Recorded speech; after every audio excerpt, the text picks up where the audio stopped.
दोस्तों ज़रा इमेजिन कीजिए, आप सुबह उठते हो, अपना म्यूचुअल फंड का जो पोर्टफोलियो है वो चेक करते हो और देखते हो जो एनएवी वैल्यू है म्यूचुअल फंड का, नेट एसेट वैल्यू, वो एकदम ज़ीरो हो गया है।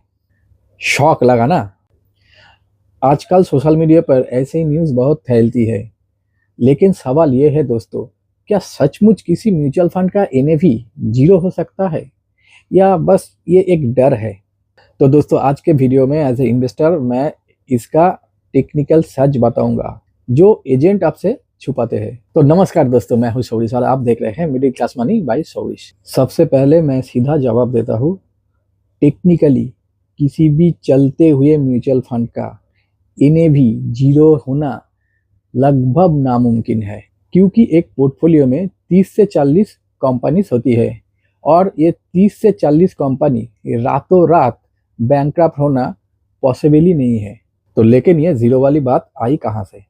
इसके पीछे दो रीजन है। चलिए आज मैं इसको थोड़ा आप लोगों को समझाता हूँ। Reason 1, the sides pocket story और स्टैगर्ड पोर्टफोलियो। कभी कभी डेब्ट फंड में बॉन्ड्स डिफॉल्ट कर जाते हैं, जैसे येस बैंक का 81 बॉन्ड या डीएलएफ का केस में हुआ था। जब ऐसा होता है, फंड हाउस उस बैड एसेट को अलग कर देते हैं। इसे कहते हैं स्टैगर्ड पोर्टफोलियो और साइड पॉकेट। मान लीजिए आपका एनएवी 20 था, उसमें 2 डिफॉल्ट कर गया। अब आपके पास 2 यूनिट होंगे अलग अलग। एक आ जाएगा मेन यूनिट और जिसमें एनएवी रहेगा 18 और दूसरा होगा सेग्रीगेटेड जिसमें एनएवी रहेगा 2। तो अगर वो सेग्रीगेटेड में जो 2 कंपनी है तो वो कंपनी अपना डेब्ट नहीं चुका पाता, तो वो कंपनी धीरे धीरे जीरो हो सकता है। उसका जो एनएवी था वो धीरे धीरे जीरो हो सकता है। तो लोग इसी को समझते हैं कि मेरा पैसा पूरा जीरो हो गया। देखिए दोस्तों, आपका पोर्टफोलियो का एक छोटा हिस्सा जीरो हुआ है, बाकी 18 अभी सेफ है, तो वो 2 सिर्फ जीरो हो सकता है, मगर आपका पूरा पोर्टफोलियो जीरो नहीं होगा।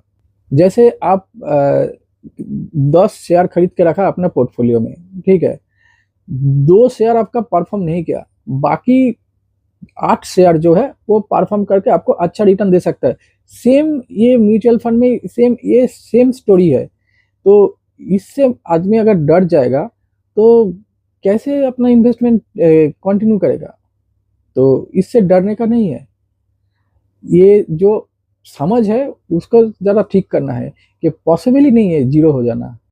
और रीजन 2 है winding up case, the Franklin Templeton case 2020।